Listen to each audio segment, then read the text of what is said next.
warahmatullahi wabarakatuh. Waalaikumsalam. Alhamdulillahi rabbil alamin.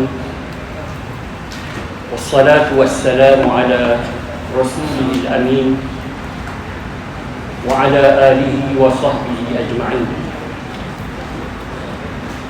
Rabbi shrah li sadri wa yassir li amri wahlul 'uqdatam min lisani yafqahu qawli.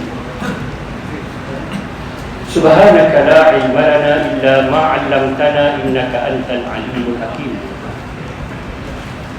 Allahumma ja'alna mimman yastami'una al-qawl fayattabi'una ahsanah, amma ba'd. Saudara-saudara muslimin dan muslimat,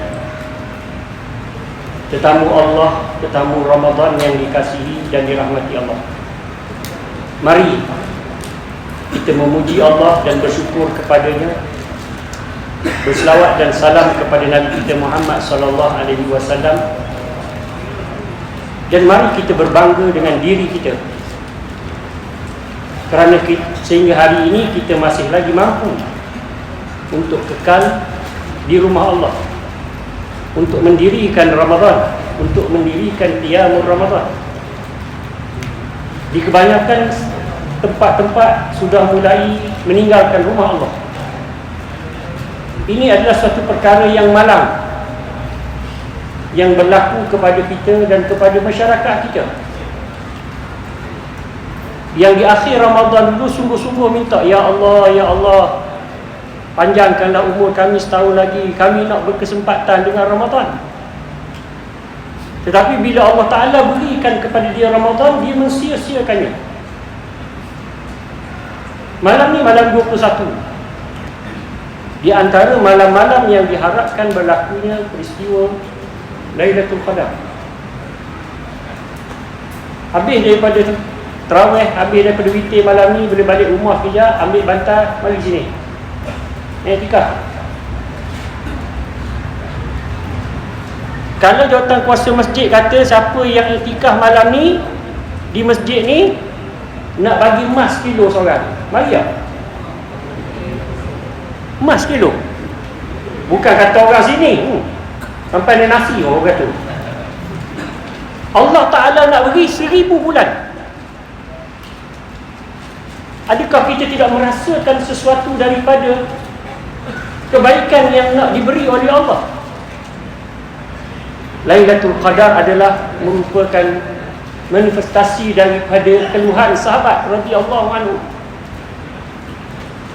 Apabila di kalangan sahabat mengadu-ngadu, nampak gayanya bukan kita lah masuk surga, kita dah lambat masuk Islam, dan sebelum Islam kita ni kafir, kita ni sembah berhala, kita ni lawan Allah, kita durhaka Allah, kita buat maksiat. Ujung-ujung baru masuk Islam, itu tak lama lagi nak mati lah. Nampak gayanya syurga ni bukan milik kita, barangkali milik umat dulu. Umat dulu umur panjang-panjang. Nabi sebut ada di antara mereka yang umur 300 tahun. 100 tahun pergi perang, 100 tahun bersama keluarga, dan 100 tahun beribadat. Nampak gayanya mereka dah masuk surga, kita ni tak ada lah. Lalu Allah Ta'ala menurunkan, Inna anzalnahu fi lailatul qadr. Siapa yang bersungguh? Tuhan nak beri kepada siapa yang bersungguh. Siapa yang tak nak, boleh. Sebagaimana yang ada. Lepas tu melihat pada masyarakat pada hari ini, kita tengok betul lah kenapa Allah Ta'ala menjadikan kita dalam keadaan sempit. Kenapa Allah Ta'ala jadikan kita di dalam keadaan hina. Kenapa musuh orang kafir, orang Islam, dia boleh buat main kita orang Islam. Kerana kita sendiri tidak sungguh-sungguh berpegang kepada orang Islam, pegang kepada Islam. Anak saya tiap-tiap hari minta, ayah marilah di bazar. Kita malas. Saya buat alasan, kata tak payah beli bazar. Orang kat bazar kebanyakan niaga tu tak semayang. Ni bukan kita cerita, banyak tulis. Dia buka bazar pukul 3, pukul 2 dia buka dah. Kemudian conceng, masuk waktu asar. Masuk waktu asar, orang kau ramai. Lagi ke petang lagi ramai. Masa bila dia sembahyang asar? Kemudian masuk waktu maghrib, dia buka puasa. Dia tu puasa kedok tak tahu. Masuk maghrib, dia sembahyang maghrib lah. Kemudian balik, belum tentu lagi. Bukan kita kata semua, bukan kata semua, tapi kebanyakannya begitu. Ini yang disebut. Yang cerita ni dia antara juga yang berjual dekat bazar Ramadan. Kita haram ke tak haram, tapi nak beritahu ini di antara perkara yang Nabi sebut. Satu hari Nabi khutbah atas mimbar. Ketika Nabi turun, Nabi sebut amin. Nabi langkah lagi, Nabi sebut amin. Nabi turun lagi, Nabi sebut amin. Lalu sahabat kata, ya Rasulullah, apa yang kamu aminkan? Kata Rasulullah, sesungguhnya ketika aku turun tadi, ada malaikat Jibril datang. Dan malaikat Jibril berdoa, dan aku mengaminkan doa Jibril. Dan salah satu daripada doa Jibril, wailun liman adraka Ramadan walam yughfar lah. Wailun, celakalah orang yang kesempatan, orang yang dapat bersama dengan Ramadan tetapi tidak diampunkan oleh Allah Ta'ala bulan Ramadan. Bulan ni Allah Ta'ala lelong keampunan. Lelong. Keampunan adalah satu perkara yang besar. Allah sebut dalam Quran, sebelum Allah Ta'ala sebut ajrun karim, Allah akan sebut dengan istighfar, dengan taubat. Orang yang diampunkan oleh Allah Ta'ala lebih disukai oleh hamba di hari akhirat daripada pahala yang banyak. Kerana kalau keampunan, dosa tidak ada, walaupun sedikit amalan, dia selamat. Kalau amalan dia banyak, pahala banyak, tapi dosa pun banyak juga, belum tentu selamat. Maka sebab itu ketika Aisyah radhiyallahu anha bertanya kepada Nabi, ya Rasulullah, kalaulah saya berkesempatan dengan Lailatul Qadar, apa yang saya nak minta? Saya nak minta apa? Nabi sebut, quli, katakanlah wahai Aisyah, Allahumma innaka afuun tuhibbul afwa fa'fu anni. Wahai Tuhan yang suka memaaf dan engkau suka orang yang meminta maaf, maafkan aku, ampunkan aku. Keampunan Allah adalah suatu perkara yang sangat besar. Maka sebab itulah kita disuruh untuk senantiasa membanyakkan memohon keampunan untuk diri kita, untuk isteri anak-anak kita, untuk ibu dan ayah kita yang hidup dan yang mati, dan keluarga kita, sahabat-sahabat kita, saudara kita, muslimin, muslimat dan semuanya. Kerana tanda kasih sayang kita, nak semuanya kita ni selamat, semua masuk syurga Allah Subhanahu wa ta'ala. Dan bulan ini juga bulan yang diperkenankan doa oleh Allah Ta'ala. Dalam Quran Allah Ta'ala cerita berkenaan semayang, boleh kata hampir tiap-tiap juzuk ada cerita tentang semayang. Haji Allah Ta'ala sebut di dalam beberapa surah. Zakat bersama dengan sembahyang dalam banyak surah. Tetapi berkenaan dengan puasa Allah Ta'ala sebut dalam surah Al-Baqarah saja. Dalam celah-celah ayat berkenaan dengan puasa, Allah Ta'ala sebut, wa iza salaka ibadi anni fa inni qarib ujibu da'watad da'i iza da'ani. Beritahu wahai Muhammad kepada orang bertanya tentang diriku, beritahu aku dekat dan aku memperkenankan doa orang yang berdoa. Mintalah doa, dan jangan minta doa yang kecil-kecil, minta doa besar-besar.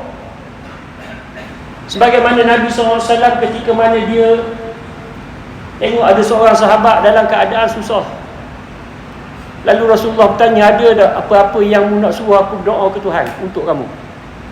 Dia kata, ada ya Rasulullah. Mintalah kepada Allah supaya Allah Ta'ala beri kepada saya unta. Rasulullah kata, kenapa minta unta? Unta adalah sesuatu yang kecil. Minta yang lebih besar.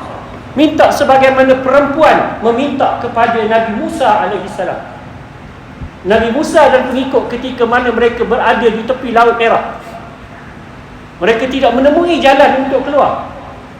Ada seseorang berkata, wahai Nabi Allah Musa, sesungguhnya dahulu kita ni daripada Palestin, kita datang berhijrah ke Mesir di atas pelawaan dan ajakan Nabi Yusuf alaihissalam. Kita pernah mengadu kepada Nabi Yusuf, wahai Yusuf, ini negeri orang, bukan negeri kita.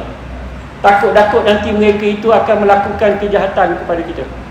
Nabi Yusuf kata, kalau jika sekiranya mereka melakukan kejahatan lalu kamu keluar, aku juga akan keluar bersama dengan kamu. Wahai Musa, barangkali kita tidak jumpa jalan keluar kerana kita tidak membawa Nabi Yusuf bersama. Lalu Nabi Musa kata, di mana nak mencari Nabi Yusuf?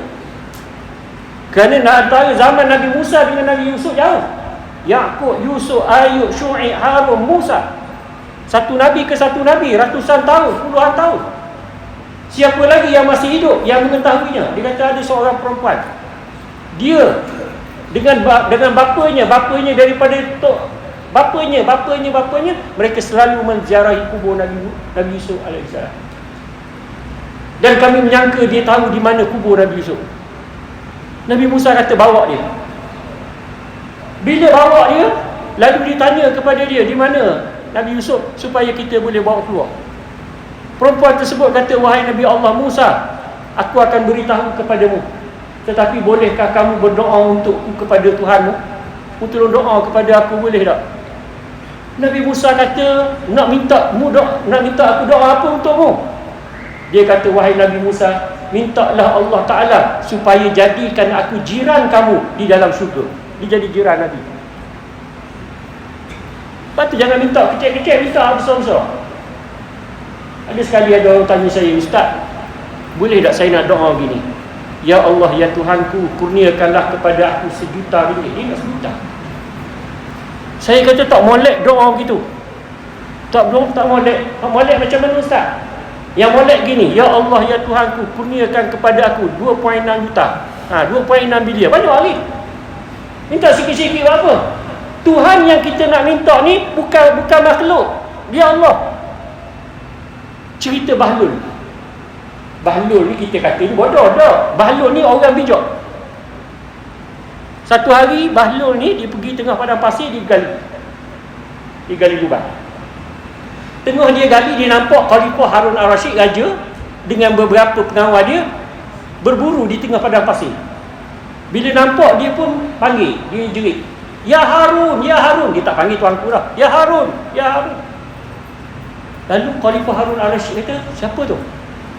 Pengawal dia kata, Bahlul, tuanku Bahlul. So layan lah. Bila tak layan, dia panggil, Ya Harun, Ya Majnun. Wahai Harun, wahai orang gila. Dengar gitu, Harun Ar-Rasyid marah. Dia raja panggil gila pula. Dah lah tak panggil tuanku. Dia pun datang, dia kata, Anta Majnun wala ana. Mu ke gila, aku ke gila. Raja kata. Katanya Bahlul, wa ana aqilun, aku orang berakal. Kenapa? Harun Ar-Rasyid kata, kenapa? Ayahmu buat istana, bilik ada 40. Bila mu naik jadi khalifah, mu renovate lagi, tambah lagi, buat besar lagi. Sedangkan istana itu kamu akan meninggalkannya, dan kamu berletih, berpayah, bersusah untuk orang lain, bukan untuk diri kamu. Kamulah orang gila, dia kata begitu. Lalu dia kata, dah mu cerdik sangat. Aku cerdik, awak tengok, aku gali kubur. Bila aku mati, tak payah gali dah, campur lalu dah, senang. Lalu bila dengar begitu, Harun Ar-Rasyid kata, betul. Mu betul, aku gila, dia kata. Lepas tu dia tanya, adakah beri nasihat kepada aku? Berilah nasihat kepada aku. Kata Bahlul, cukuplah nasihat kepadamu Al-Quran dan juga hadis Nabi, sunnah Nabi. Lalu dia kata, mu ada permintaan ke apa-apa? Ke nak apa? Panggil aku tadi, ke nak tanah ke, nak projek ke? Mu bayar aku, aku akan tunai. Dia kata, sebab aku panggil mu adalah, aku nak 3 perkara. Aku nak minta mu berkenan 3 perkara. Harun Ar-Rasyid kata apa? Yang pertama, panjangkan umur aku. Harun Ar-Rasyid kata, mana boleh, aku pun tak tahu umur aku panjang mana. Dia kata, baiklah, kalau tak boleh panjangkan umur aku, mu gunakanlah tentera-tenteramu dan segala kekuasaanmu untuk halang malakul maut cabut nyawa aku. Kata Harun Rashid, lagilah tak boleh. Kena molek dengan tentera-tentera, dengan aku kena cabut nyawa. Yang ketiga, kalau tak boleh juga, engkau keluarkanlah aku daripada neraka dan masukkan aku dalam syurga. Harun Rashid kata, la astati', aku tak mampu. Bila kata begitu, dia kata, wahai Harun Rashid, sedarlah bahawa engkau bukan raja. Sebab raja aku tak pernah halang aku minta. Aku nak minta syurga, aku nak minta harta, aku nak minta itu, aku nak minta ini, dia tak pernah halang. Bahkan dia suruh minta sama-sama. Sedarlah, aku tidak berharap kepadamu, aku berharap kepada Tuhan aku. Dia pun balik tinggal ke Harun Rashid, ketawa seorang-seorang. Harun Rashid pun ganggu pada. Betul. Dan inilah hakikatnya. Tetapi kita sering untuk mensia-siakan akan perkara tersebut. Dan saya pun sebenarnya tidaklah nak berpanjang-panjangan. Ini bukan tazkirah sangat. Sebab tiap-tiap malam ataupun tiap-tiap waktu banyak ada orang tazkirah. Saya kata tahun ni aku tak mau tazkirah, aku nak beber je lah. Biar berasa hati belaka. Biar kena belaka. Tak usah kita nak jaga sangat hati orang. Macam nak jaga hati orang kafir. Tak bagi baca, tak bagi sebut orang kafir. Saya pun nak marah juga tu imam macam tadi sebut. Basyiril munafiqin anna lahum azabun alim. Annallaha jami'ul kafirin wal munafiqin fi jahannama jami'ah. Allah Ta'ala himpun orang munafik dengan orang kafir semua dalam neraka. Ni kalau ada buat report ni kena tu imam ni sebut kafir-kafir ni. Jangan buat main lah ni. Sebab dia buat report polis dah. Ni apa benda ni? Ni sampai begitu hina kita orang Islam, begitu hina orang Melayu. Jadi sebab itulah kita ajak mari dengar, mari datang ke rumah Allah. Mari membesarkan Allah Subhanahu Wa Taala. Jangan kita menjadikan Allah Ta'ala ini kepada sandaran kita, kepada kehendak-kehendak kita saja. Dan sebelum akhir ada dua perkara yang saya nak tambah di sini. Yang pertama, betulan sehari dua ni saya ada dengar Ustaz Adi Hidayat.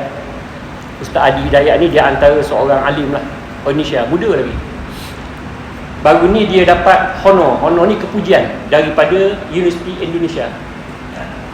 Banyak universiti termasuk universiti antarabangsa nak beri pingat kepujian kepada dia. Dia kata saya tak terima. Tapi bila Universiti Indonesia bagi, saya terima. Sebab apa? Sebab sepanjang penubuhan Universiti Indonesia ni tidak ada kepujian melainkan diberi hanya kepada seorang je, kepada Soekarno. Yang kedua nak diberi kepada Adi Hidayat. Saya terimalah, dia kata.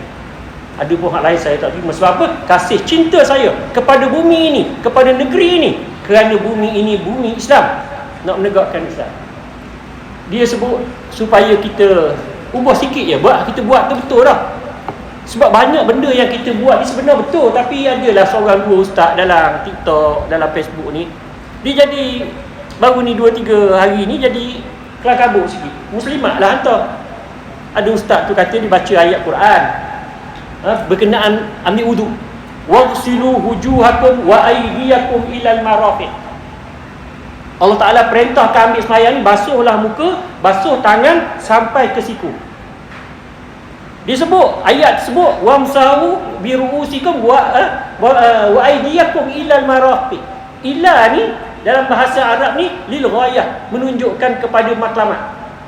Artinya basuh tangan daripada hujung sampai ke siku. Kita selama ni basuh mana? Siku dulu ke hujung dulu? Bagi siku dulu. Bila basuh siku dulu, lawan ayat Quran. Lawan ayat Quran tak betul. Tak betul, tak sah air semayang. Tak sah semayang, tak sah semayang. Jaganya Ustaz, 20 tahun dah semayang ni. Tak kelar kabur kita. Sebenarnya ulama tak bincang pun benda tu. Tiba-tiba dibuat begitu. Kita pun jadi kelar kabur. Kita buat tu betul lah, tak ada masalah. Lu nak basuh siku dulu ke, nak basuh tangan dulu ke, tapi mestilah sampai ke siku. Hak dia. Itu je. Ini kena buat. Ada pula seorang tu hak yang semayang atas kursi. Ada tengok? Ya. Jadi dia kata rukuk tak apalah duduk itu, tapi sujud tak boleh, sebab sujud mesti rendah daripada rukuk. Kemudian kena berdiri balik pula, kepala menungging macam gimnastik. Tak kena begitu.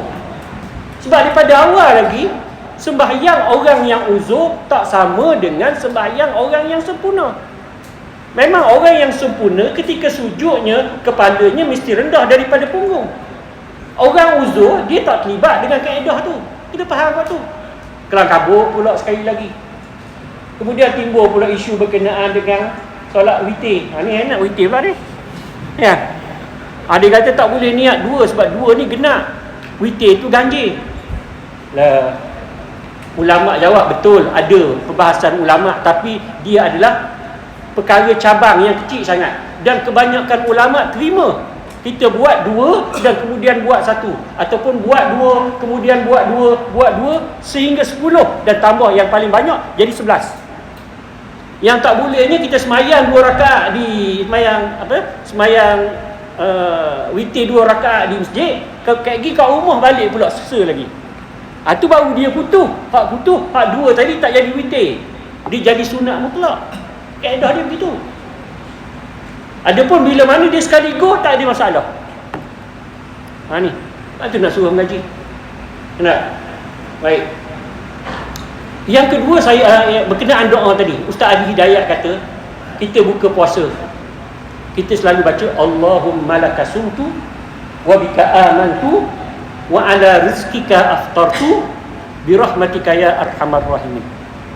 Ni bukan doa, ni pembuka doa. Allahumma lakasumtu, ya Allah ya Tuhanku, aku berpuasa kerana-Mu. Wa bika amantu, dengan kerana perintah puasa aku beriman. Wa ala rizkika aftartu, di atas rezeki kamu aku berbuka. Bi rahmatika ya arhamar rahimin. Dah doanya mana? Ibarat macam kita pergi minta anak dara orang lah. Assalamualaikum. Waalaikumsalam. Ni siapa ni? Saya awang Pak Cik daripada kampung seberang sana. Saya datang sini nak cari Cik Kadir bin Mamat. Siapa? Saya lah. Cik, Pak Cik, saya ada hal nak cakap dengan Pak Cik. Boleh tak? Boleh, sila naik atas rumah. Kita pun naik tengok, comel rumah ni. Lama dah Pak Cik duduk kampung ni? Lama dah.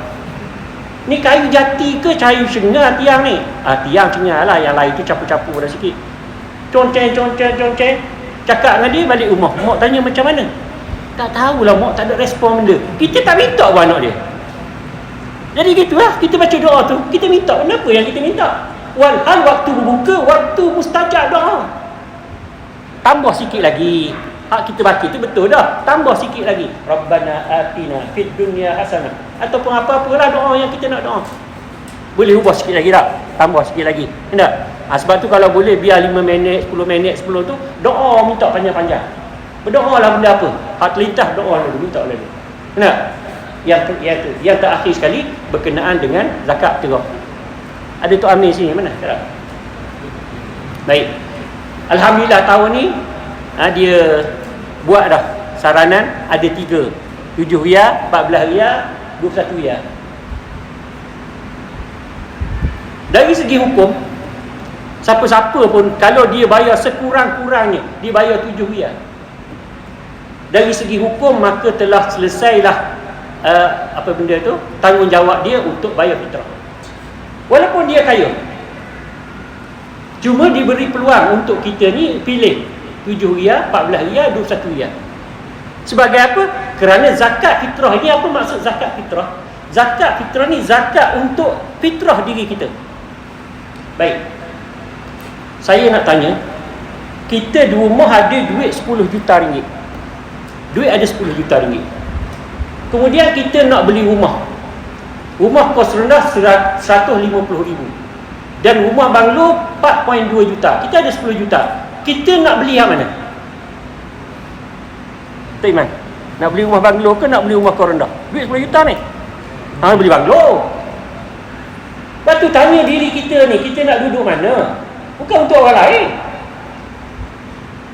Terus semalam bila saya cerita benda ni, lepas masa Moreh tu tanya Pak Cik, tanya dia kata, Ustaz, saya tak bayar lagi zakat fitrah ni. Dah, bayarlah. Tulang tanya Ustaz, saya ni tinggal dengan orang rumah je, yang anak-anak besar belaka dah cucu, kita tak ada tanggungan. Boleh tak Ustaz, saya nak bayar saya 100, rumah saya 100. Sebab saya pun tak tahu tahun depan dan tak ada. Saya kata buat apa bayar 100, bayarlah 1000, banyak kan. Dah fikir tak orang benda, bayar banyak-banyak. Ni kita nak bagi untuk asnah, nak buat sumbangan, bagi kat situ. Bukan mesti kita bayar kat Amir tu, bayar hak yang resit tu 57 riyal, padang lah dia tu. Tak? Biar kita letak diri kita ni. Kita boleh derma. Kita boleh derma, tapi derma kita ni bila-bila. Zakat ni wajib besar. Setahun sekali. Jangan duduk kedekut sangatlah, dia berkira sangat. Kau nak bayar hak resit ni, bayar hak 21. 21, dia 10 orang, baru 210 setahun sekali. Banyak lagi kan. Dalam bank pun 3 akaun. Banyak lagi. Tak ada boleh cari lagi, yang masalah Tuhan bagi banyak lagi. Yakin Tuhan. Dan kekayaan ini bukan harta benda, bukan pitih. Kekayaan ni kaya jiwa. Kaya jiwa. Kita sebenarnya semua pernah merasai kekayaan. Benar tak? Saya buat contoh mudah begini. Kita balik bila masa kita hari-hari nak balik raya, balik kampung, kita fikir tak? Anak saudara, anak sepupu, betul tak? Siap ni tukar duit kecil ni masuk dalam sampul ni. Macam-macam jenis sampul warna-warni kan. Benar? Bila balik ya kan, nak kumpul mai. Poteh nak bagi duit raya ni. Mai. Gatul. Pakcik ambil 2 kali. Ambil 2 kali spray. Itu. Marah kan. Masa bagi duit raya tu apa perasaan? Mana saya? Ambil. Kan kaya tu. Berasa masa bagi tu macam betik besar. Berasalah.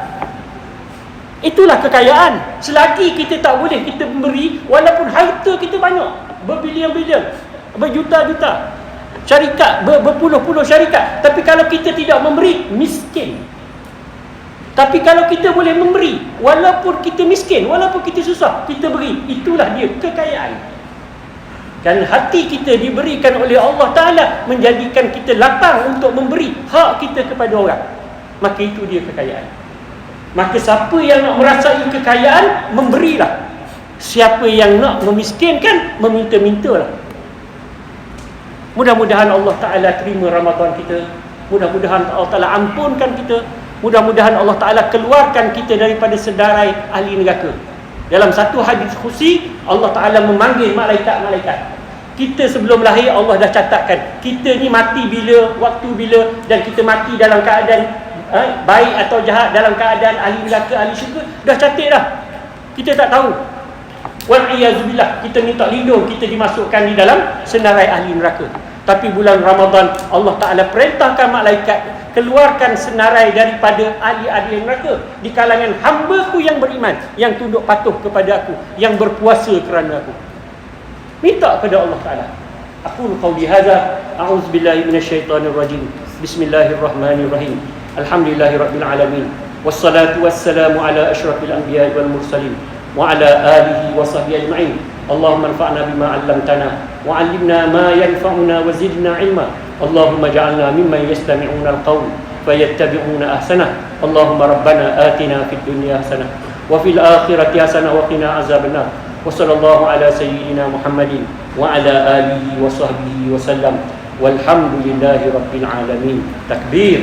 Allah.